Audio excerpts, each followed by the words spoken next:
that there was successful plastic surgery in ancient India. In fact, the world's oldest known plastic surgery was a rhinoplasty operation performed around the 1st century AD, for which texts remain in Sanskrit describing the process. But at the same time, the very notion that the smallest imaginable elephant head can fit on the largest imaginable human neck defies reason, right?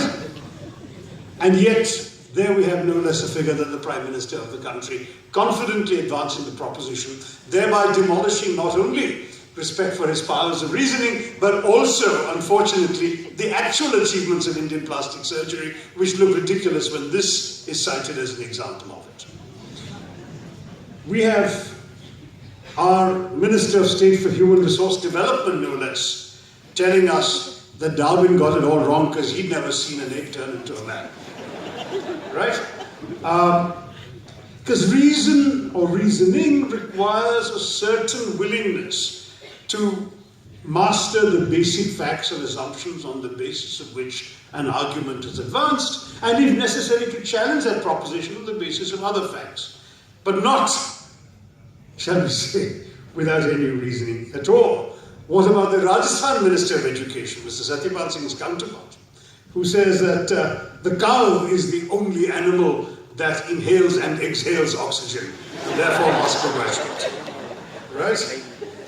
Or indeed, to go back to our favourite figure, the current Prime Minister, who told an audience of eager school children that there was no such thing as climate change, our tolerance to heat had simply gone down with time.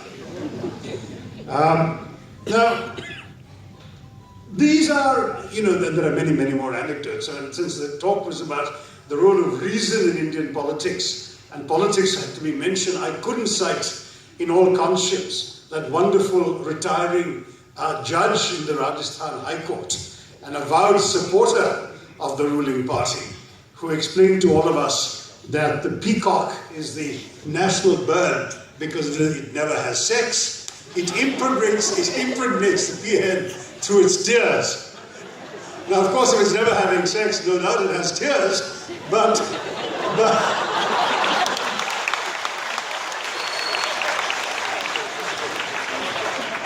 to suggest that these tears are all it takes is enough to make you want to shed a tear, but just make sure there are no peahens around. Now, it's interesting that according to our Constitution, the development of a scientific temper, humanism, and the spirit of inquiry and reform is the duty of every citizen. This is actually written into our Constitution, very much a Nehruvian idea, and therefore implicitly the responsibility of the state to encourage this kind of thinking.